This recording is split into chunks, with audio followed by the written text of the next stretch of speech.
The vast majority of behavior problems in the classroom involve minor breaches of discipline.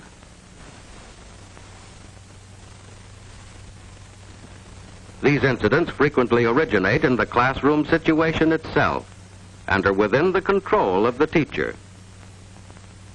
Disciplinary problems in the classroom are symptoms of underlying weaknesses in total learning situation.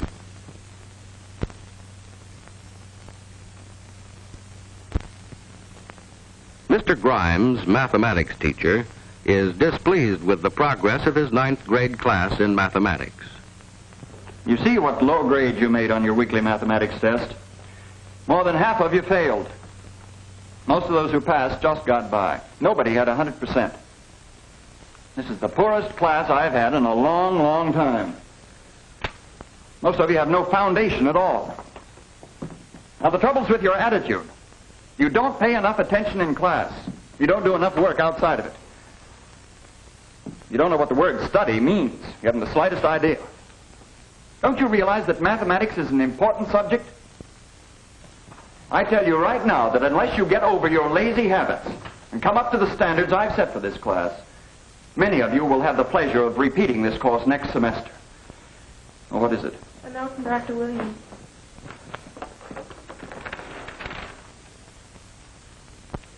All right, that's all. I have to leave for a few minutes. Now, I want you to open your books and work out correct solutions of the problems you missed.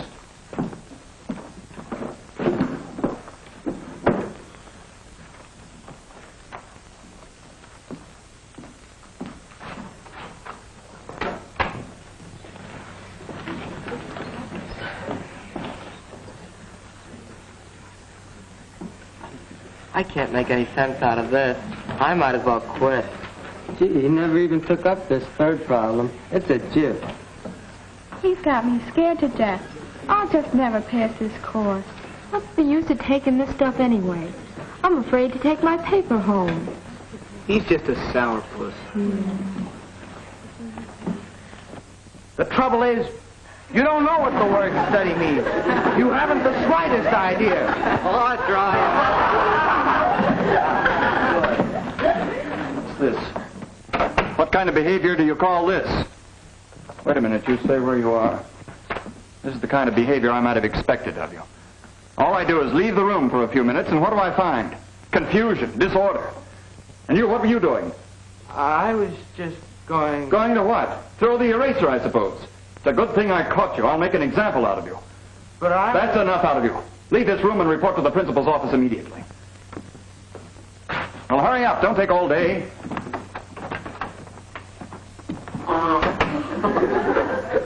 Who did that?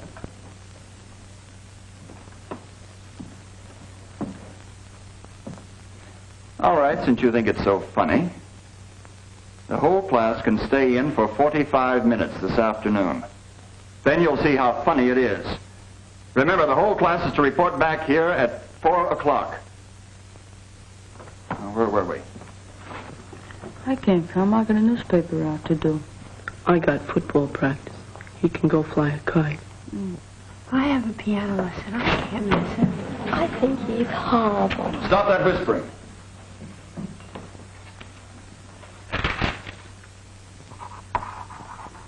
Mr. Grimes did not have a happy time of the week.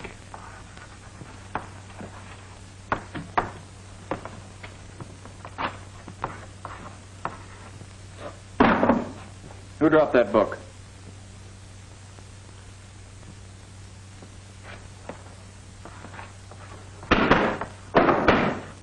All right, I'll wait till you're quiet.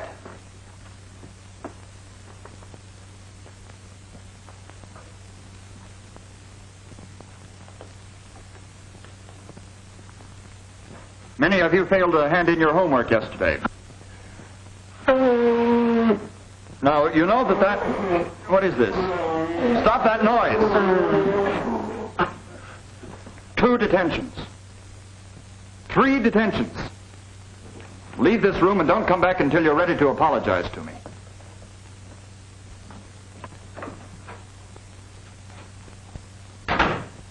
Well, this is going to get us nowhere.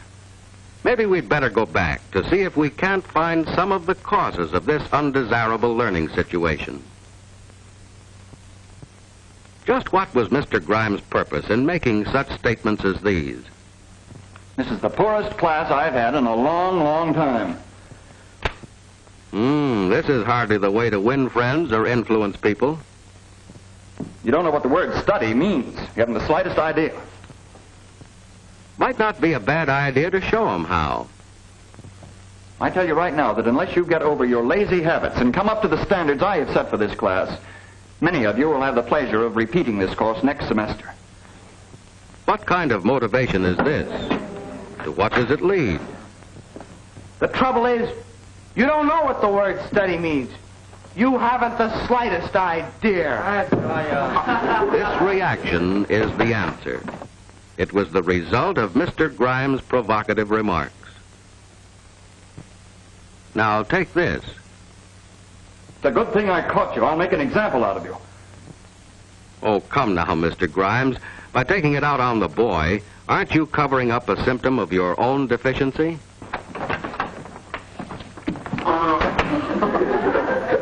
Who did that? Yes, who did? Some boy, probably. But the chances are it summarizes the feelings of the group. There is an unwritten code covering such situations. Why try to buck it? All right, since you think it's so funny. The whole class can stay in for 45 minutes this afternoon. Mass punishment is a dangerous weapon and doesn't work too well. 2 detentions. 3 detentions. Leave this room and don't come back until you're ready to apologize to me. It's a long way to the end of the term. When will this end? Thus, what should have developed into a sequence of pleasant and valuable learning experiences had deteriorated into a series of disagreeable and injurious personal tensions. This is all wrong. Need any of these incidents have occurred at all? Suppose Mr. Grimes had tried another approach. Most of you are disappointed in the low grades you made on this test. So am I. Nearly all of you had trouble with that last problem on ratio. Now, perhaps I didn't do a good job explaining ratio. Now, ratio is commonly used in everyday life. Mother uses it in the kitchen when she takes a recipe for a big cake and uses proportional amounts of ingredients to make a little cake, or vice versa. But let's suppose a recipe called for 8 cups of flour and 4 eggs. I wanted to make a cake half that size. How much would I use? You'd need 4 cups of flour and 2 eggs. That's right. You boys use it in the shop when you read a blueprint. As you know, a blueprint's merely a scale drawing of something that's usually larger. Suppose I had a blueprint of a bridge that's going to be 100 feet wide. But on this drawing, the bridge is only 10 inches wide. Now, how many feet would each inch represent? 10 feet. That's right. Now, that's in ratio. Now, let's see where we made our mistakes. The problem was this. What is the ratio between 4.5 yards and 1.5 feet? Now, you looked terribly at 4.5 and 1.5, said the answer was 3. Well, that's where you fell into a trap. What you forgot was that before you can divide, you have to reduce all units of measurement to the same unit. Now, what's the unit here? Feet? That's right. By golly, I sure fell for that one. First of all, let's change 4.5 yards into feet.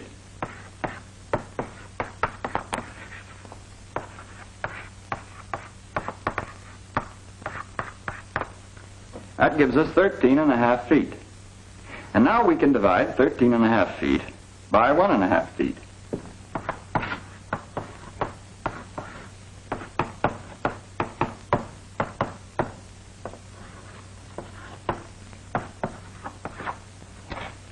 The right answer is 9. Wow, I see where I made my mistake. Now, I want you to look over your papers very carefully and see where you made your mistakes. I'll come down the aisles, and if there are any questions, don't hesitate to ask me. Yes? No, from Dr. Williams. All right, thank you. I have to leave for a few moments. On page 15 of your books, the first 3 problems are exactly like number 1 on the test. Suppose you do as many as you can until I get back.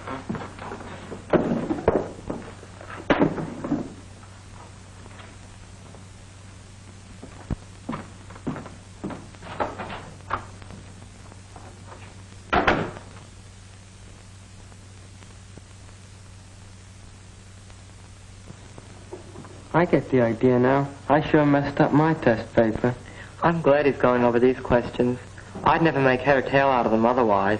You know, I'm beginning to get some sense out of this. I hope I do better next time. I'd hate to bring another paper like this home.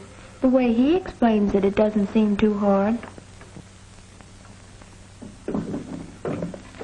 Oh, come on, cut it out. I want to do these problems. Oh, let's have some fun while Mr. Grimes is out. Who wants to do these old problems anyway?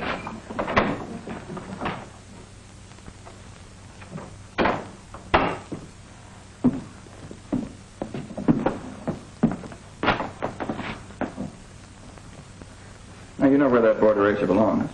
That's where I put it there. Grimes sure caught him in the act. Oh, Grimes is a pretty good egg.